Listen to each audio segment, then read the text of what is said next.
কেশিয়ারি মেদিনীপুরের উত্তর ও উত্তর পূর্বাংশ ঘাটাল অঞ্চল থেকে এইবার আমরা দক্ষিণ দিকে যাত্রা করব। দক্ষিণে নারায়ণগড়, কেশিয়ারি, দাঁতন প্রভৃতি প্রসিদ্ধ স্থান। প্রত্যেকটির স্বতন্ত্র বিবরণ এখানে দেওয়া সম্ভব না হলেও দু একটি নির্বাচিত স্থান প্রসঙ্গে এই অঞ্চলের ঐতিহাসিক ধারা ও সাংস্কৃতিক বিশেষত্ব আমরা বর্ণনা করব। দক্ষিণের এই অঞ্চল থেকে ক্রমে আমরা আরও দক্ষিণে কাঁথি মহকুমার ভিতর দিয়ে দক্ষিণ পূর্বে তমলুক মহকুমার দিকে অগ্রসর হব।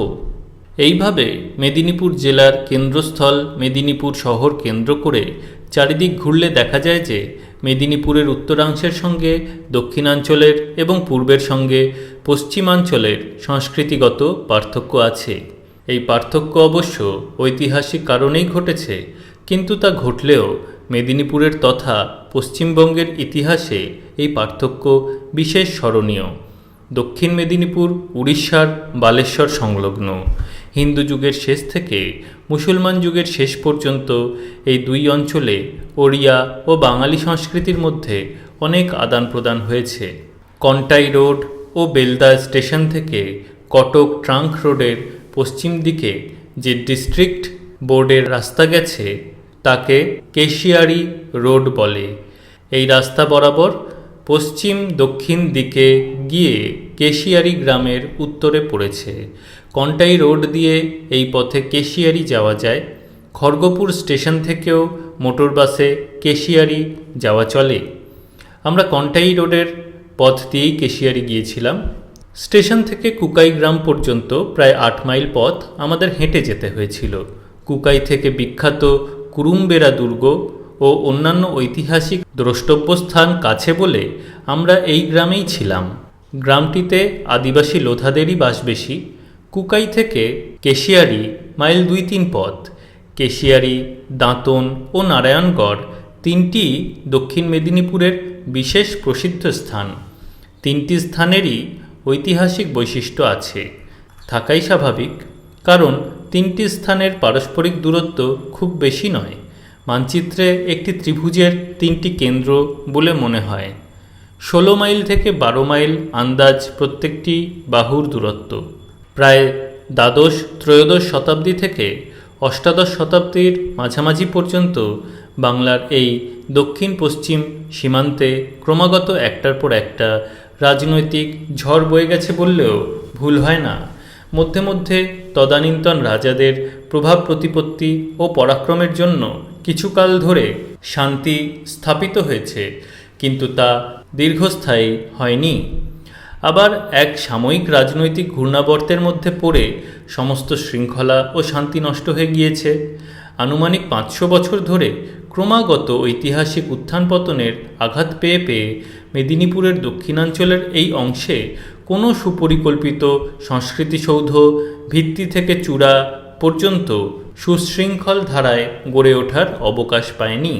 এমনকি বাংলার নিজস্ব সংস্কৃতি ধারাও মনে হয় যেন এই স্থানটিতে অব্যাহত ধারায় বিকাশ লাভ করতে পারেনি। দক্ষিণ ভারতীয়, ওড়িয়া, পাঠান, মোগল, মারাঠা প্রভৃতি বিভিন্ন সংস্কৃতি ধারার সঙ্গে মিশ্রিত হয়ে বাঙালি সংস্কৃতি কতকটা পরদেশী হয়ে গিয়েছে এখানে। তার মধ্যে উড়িষ্যার গঙ্গবংশীয় ও পরবর্তী রাজারা এই অঞ্চলে দীর্ঘকাল ধরে প্রায় একচ্ছত্র প্রভুত্ব করেছেন এবং শুধু মেদিনীপুরে নয়, হুগলির মন্দারণ, ত্রিবেণী, সপ্তগ্রাম পর্যন্ত তাঁরা সেই প্রভুত্ব বিস্তার করেছেন। রাজনৈতিক ক্ষেত্রে যাঁদের অখণ্ড প্রতিপত্তি ছিল, সংস্কৃতি ক্ষেত্রেও যে তাঁরা নিরঙ্কুশ প্রভুত্ব কায়েম করবেন তাতে বিস্মিত হবার কিছু নেই। উড়িষ্যার সাংস্কৃতিক প্রভাব এই অঞ্চলে তাই খুব বেশি দেখা যায়। হিন্দু মুসলমান যুগের সন্ধিক্ষণে দেখা যায় উড়িষ্যার গঙ্গবংশীয় রাজারা বিরাট এক শক্তিশালী সাম্রাজ্য গঠনের জন্য উদ্যোগী হয়েছেন।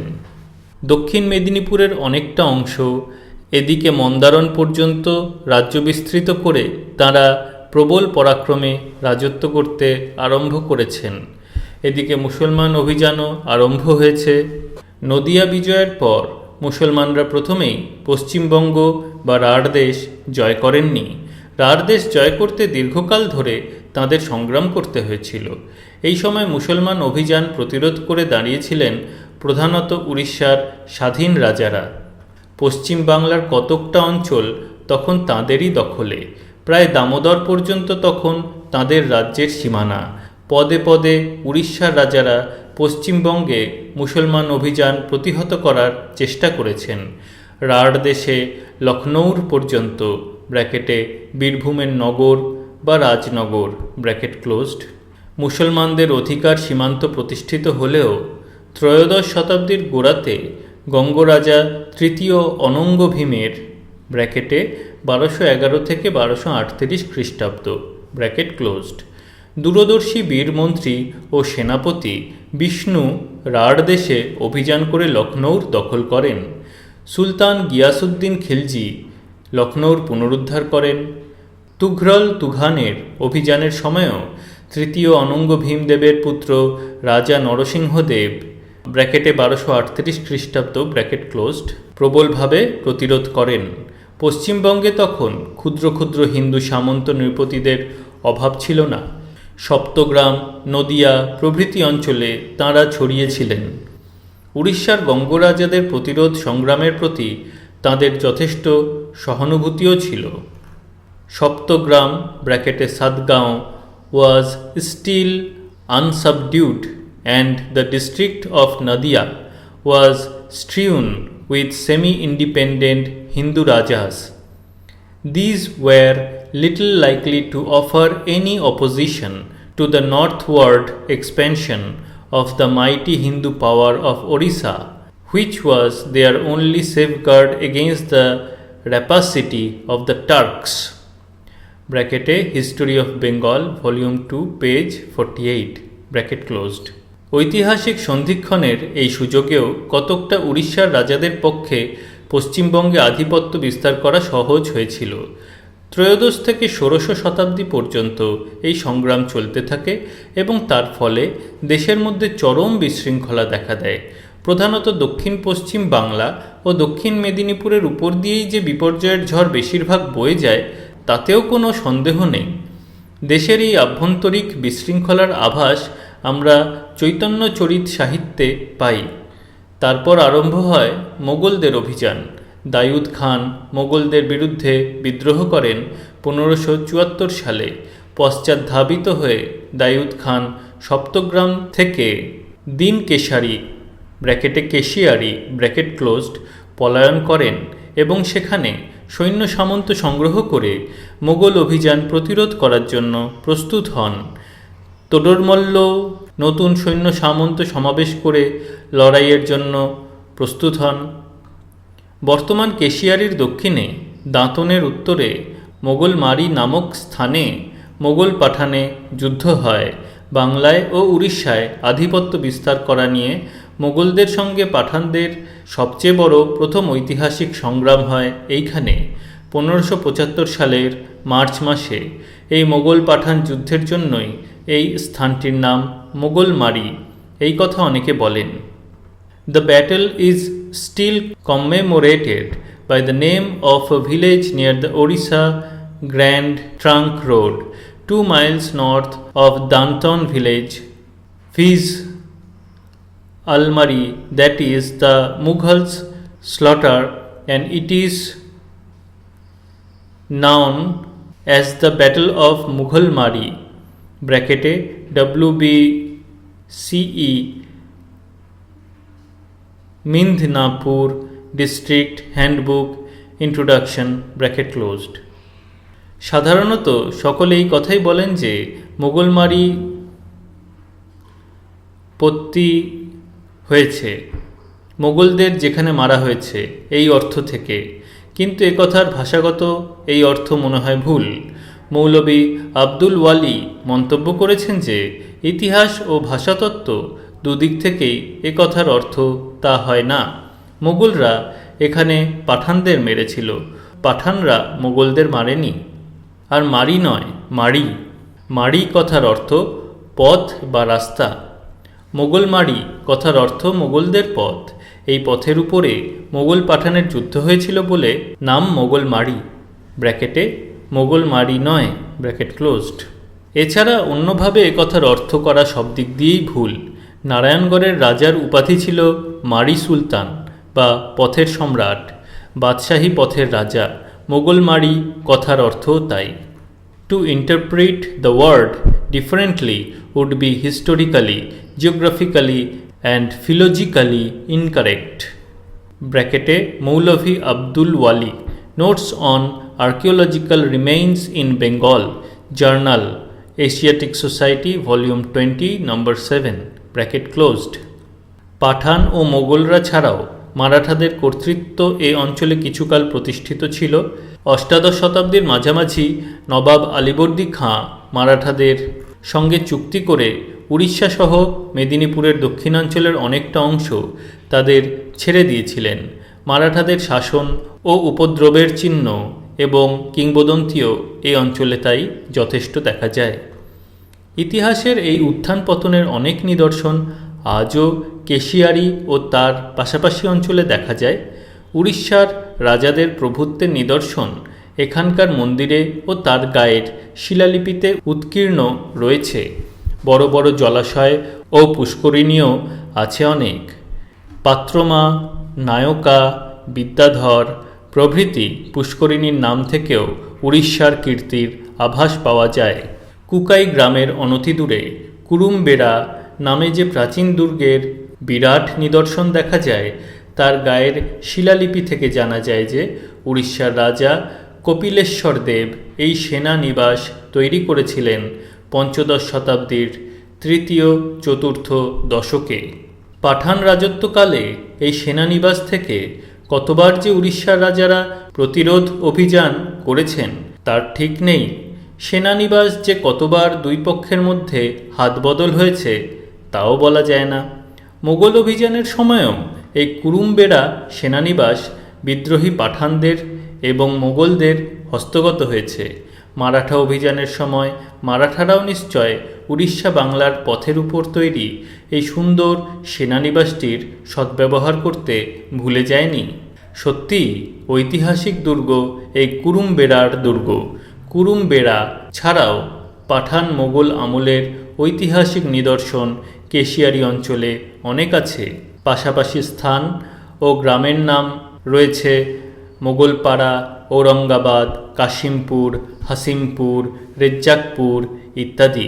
প্রাচীন ভগ্ন মসজিদেরও অভাব নেই, কিন্তু এর মধ্যে সবচেয়ে উল্লেখযোগ্য নিদর্শন হল কুরুমবেড়ার দুর্গ। কুরুমবেড়া দুর্গের বাইরের পাথরের প্রাচীর বহুদূর থেকেই দেখা যায়। প্রায় 10 ফুট উঁচু দেওয়াল এবং প্রস্থ ফুট 3 কম নয়। ভিতরে প্রায় 8 ফুট চওড়া খিলানযুক্ত প্রকোষ্ঠ সারি চারিদিক বেষ্টিত। আগাগোড়া ঝামা পাথরের তৈরি। প্রাচীরের মধ্যে প্রশস্ত সমতল চত্বর, তার পূর্বাংশে একটি দেব মন্দিরের ভগ্নাবশেষ এবং পশ্চিমাংশে 3টি বড় গম্বুজসহ একটি মসজিদ এখনও দেখা যায়। একই চত্বরের মধ্যে একদিকে মন্দিরের ভগ্নাবশেষ এবং আর একদিকে মসজিদ, এরকম দৃশ্য বাংলাদেশের মধ্যে বড় একটা দেখা যায় না। কেশিয়ারিতে কুরুমবেড়া দুর্গের মধ্যে দেখা যায়, কারণ এ দুর্গ পাঠান মোগল যুগের সবচেয়ে ঐতিহাসিক দুর্গ বললেও ভুল হয় না। বাংলা ও উড়িষ্যার সীমান্ত অঞ্চলে বাদশাহী সড়কের পাশে অবস্থিত এই দুর্গের ভৌগোলিক ও সামরিক গুরুত্ব এত বেশি যে উড়িষ্যার হিন্দু রাজারা থেকে আরম্ভ করে পাঠান, মোগল ও মারাঠারা সকলেই এই দুর্গের সদ্ব্যবহার করেছেন এবং এখানে অবস্থানও করেছেন। মন্দিরটির ভগ্নাবশেষ দেখে পরিষ্কার বোঝা যায় যে উড়িষ্যার রেখ দেউলের গড়নে মন্দিরটি তৈরি হয়েছিল।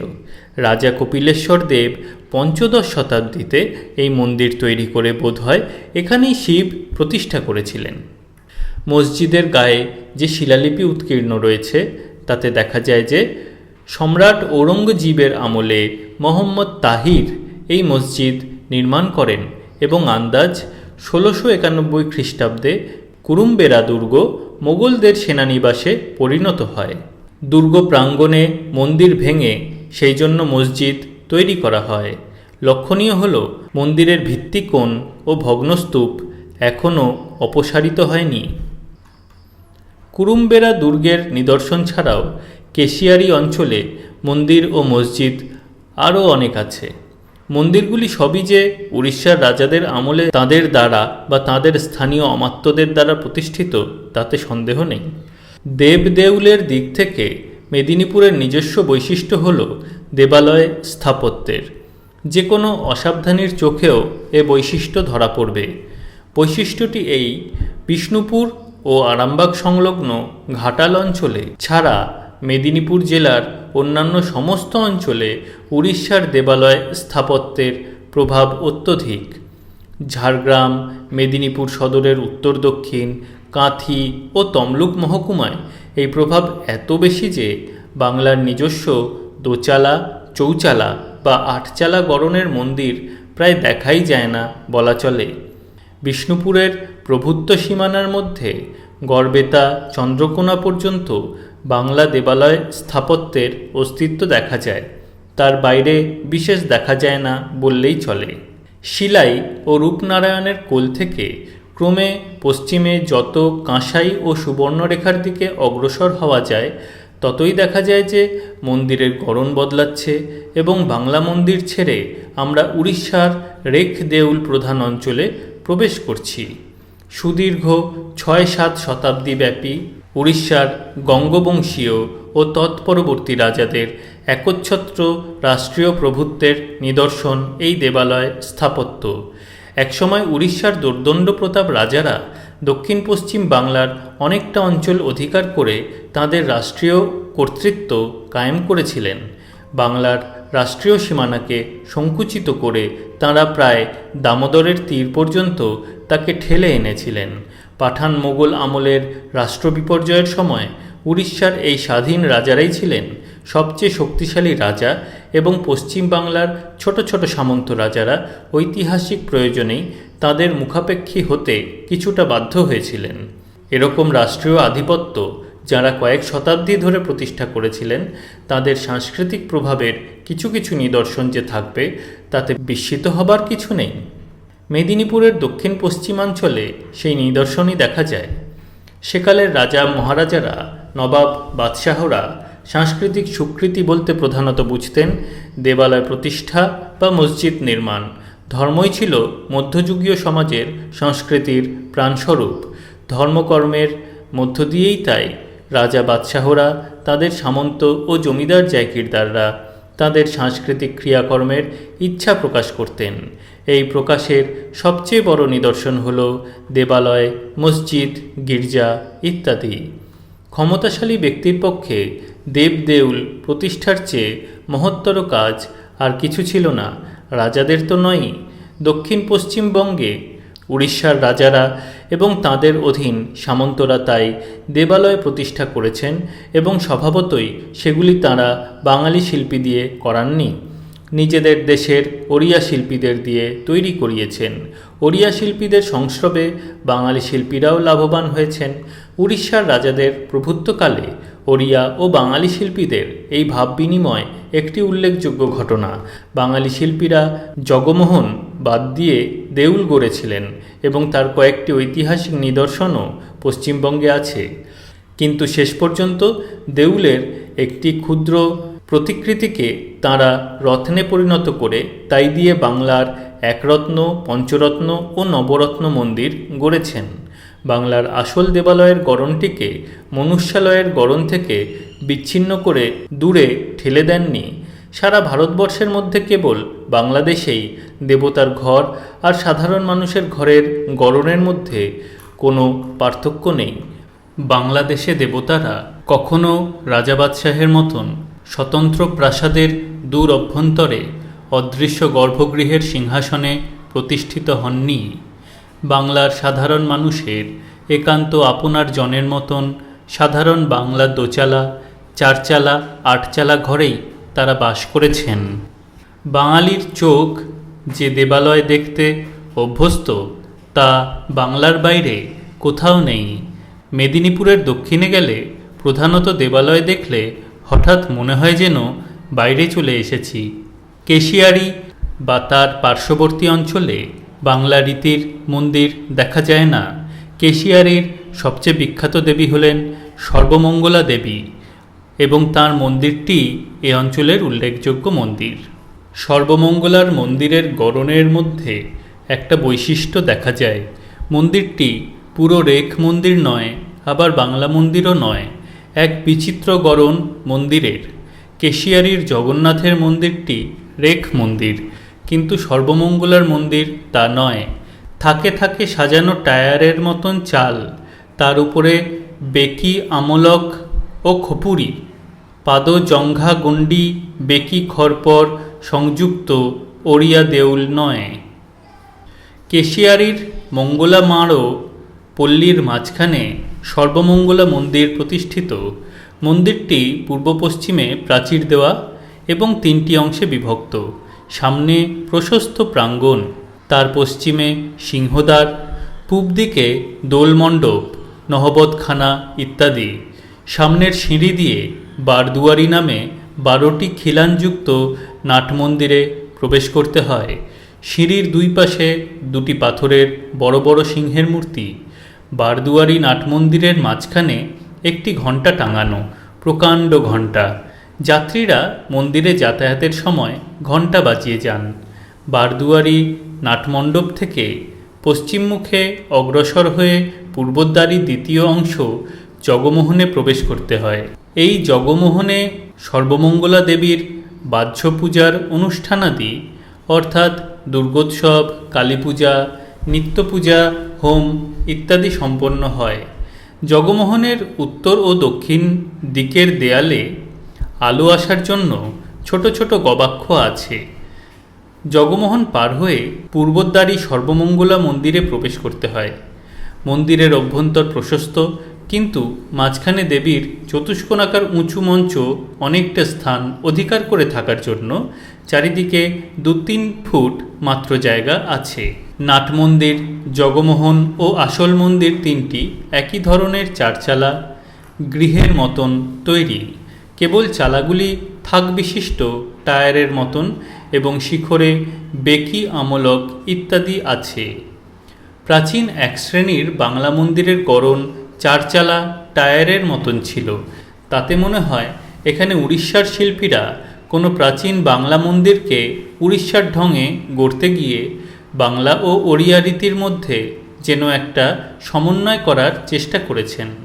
শিখরে বেকি আমলক খপুরি ইত্যাদি বসিয়ে নাটমন্দিরের সঙ্গে একটি জগমোহন তৈরি করে তাঁরা যেন উড়িষ্যার একটি ছাপ দিয়ে দিয়েছেন প্রাচীন বাংলার দেবালয়ে।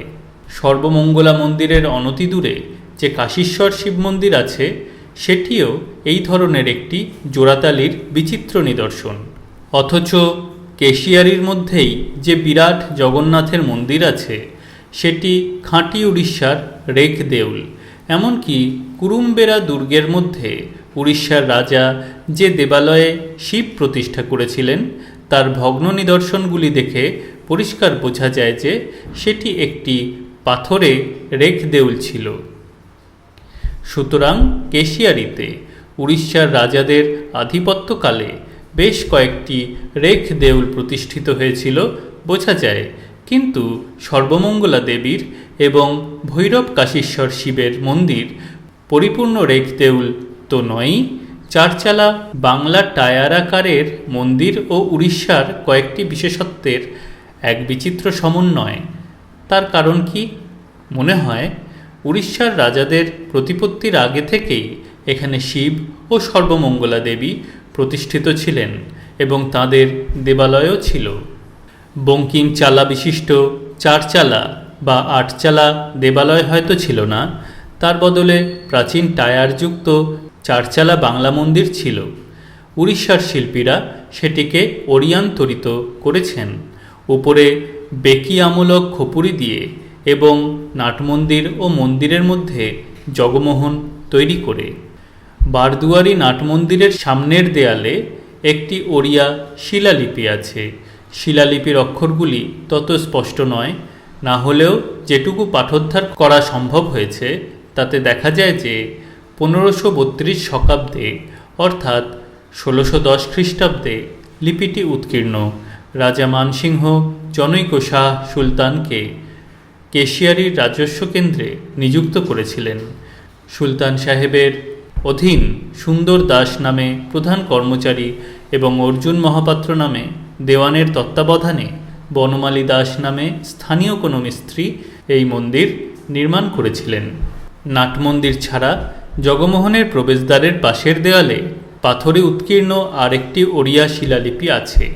এই লিপি থেকে জানা যায় যে দেবী মন্দির ও জগমোহন 1526 শকাব্দে বা 1604 খ্রিস্টাব্দে নির্মিত হয়েছিল।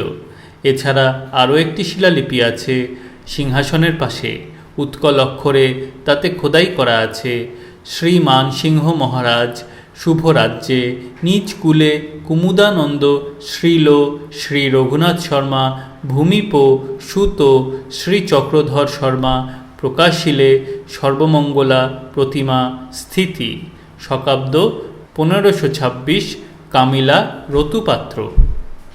এই শিলালিপি থেকে জানা যায় কেশিয়ারি অঞ্চলে রঘুনাথ ভূঁইয়া নামে কোনো জমিদার ছিলেন। 1526 শকাব্দে অর্থাৎ 1604 খ্রিস্টাব্দে মহারাজা মানসিংহের রাজ্যে তাঁর পুত্র চক্রধর ভূঁইয়া সর্বমঙ্গলার এই দেবী মন্দির ও জগমোহন প্রতিষ্ঠা করেন।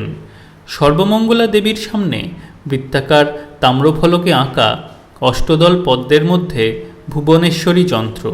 পূজারীরা যথানিয়মে এর অভিষেক ও পুনশ্চরণাদি করে থাকেন। দেবী মন্দিরের সংলগ্ন দক্ষিণ দিকে প্রাচীর বেষ্টিত একটি স্থান আছে, সেখানে পশু বলি হয়। বলির পশুকে মন্দিরের পিছনে নিয়ে গিয়ে দেবীকুণ্ডে স্নান করিয়ে পিছনের ওই স্থানে উৎসর্গ করা হয়। সামনের কোনো যূপকাষ্ঠে বলি দেওয়া হয় না। পশু বলির এই প্রথা এবং তার সঙ্গে তন্ত্রসম্মত যন্ত্রপূজার বিধান ইত্যাদি দেখে মনে হয় যেন বৌদ্ধতান্ত্রিকদের দেবস্থানকে পরে হিন্দু তান্ত্রিকরা দখল করেছেন। জগমোহনের মধ্যে 2-3টি পাথরের দেবমূর্তি আছে। মূর্তিগুলি মন্দিরের কিনা সঠিক বলা যায় না, তবে কেশিয়ারির নিশ্চয়। এখন সর্বমঙ্গলা মন্দিরের জগমোহনের মধ্যেই আছে একটি গণেশের মূর্তি, একটি দেবমূর্তি আর একটি দেবী মূর্তি। গণেশের মূর্তিটি ছোট হলেও সুন্দর মূর্তি। দেবমূর্তিটি দ্বিভুজ, এক হাতে কমণ্ডলু, অন্য হাতে বোধহয় ত্রিশূল। মহাকাল ভৈরবের মূর্তি বলা হয়। দেবী মূর্তিটি চতুর্ভুজা, অসুর নাশিনী মূর্তি, কোনো তন্ত্রোক্ত দেবী মূর্তি। বোঝা যায় কেশিয়ারি অঞ্চলে শৈব ও তান্ত্রিক উভয়েরই খুব প্রাধান্য ছিল। শোনা যায় কেশিয়ারি 36টি গ্রামের সমষ্টি এবং পূর্বে 3টি করে গ্রাম নিয়ে তার 12টি ভাগ ছিল। প্রত্যেকটি ভাগের মধ্যস্থলে শিব মন্দিরে শিবলিঙ্গ প্রতিষ্ঠিত ছিল। এই 12টি মন্দিরকে 12 মাড়ো বলা হতো। একসময় বিশেষ সমারোহের সঙ্গে এই 12 মাড়োতে গাজন উৎসব হতো। প্রত্যেক দেবালয়ের স্বতন্ত্র প্রতীকসহ ধ্বজা থাকত, কারো সিংহ, কারো ব্যাঘ্র, কারো ভল্লুক, কারো কুমির ইত্যাদি। সেই সব ধ্বজা উড়িয়ে প্রত্যেক মন্দির থেকে ভক্তারা শোভাযাত্রা করে বেরুত। যেদিন মেলা বসত, অর্থাৎ গাজনের শেষ দিনে মিলন হতো তখন কেশিয়ারির বিভিন্ন রাস্তা দিয়ে সন্ন্যাসীরা বিচিত্র সব শোভাযাত্রা, নৃত্যবাদ্য, ক্রীড়া কৌতুক করতে করতে মিলন প্রাঙ্গণে এসে উপস্থিত হতো। শৈব ও তান্ত্রিক উভয় ধর্মেরই যে প্রাধান্য ছিল কেশিয়ারি অঞ্চলে, তাতে কোনো সন্দেহ নেই। ধর্মাচরণের এই সাংস্কৃতিক বৈশিষ্ট্য যে উড়িষ্যার রাজাদের দান তা বলা যায় না, কারণ উড়িষ্যার গঙ্গবংশীয় রাজাদের বাংলাদেশ পর্যন্ত সাম্রাজ্য বিস্তারের অনেক আগে বাংলার স্বাধীন রাজারা উৎকল, গঞ্জাম পর্যন্ত দক্ষিণে রাজ্য বিস্তার করেছিলেন। তাঁদের মধ্যে শশাঙ্ক অন্যতম। শশাঙ্ক শৈব রাজা ছিলেন এবং দণ্ডভুক্তি ব্র্যাকেটে বর্তমান দাঁতন ব্র্যাকেট ক্লোজড ছাড়িয়ে আরও দক্ষিণে উড়িষ্যার গঞ্জাম পর্যন্ত তিনি রাজ্যসহ সংস্কৃতিরও বিস্তার করেছিলেন। সুতরাং উড়িষ্যার রাজাদের প্রভাব বিস্তারের অনেক আগেই কেশিয়ারিতে বাংলার শৈব ও শাক্ত ধর্মের প্রাধান্য প্রতিষ্ঠিত হয়েছিল বলে মনে হয়।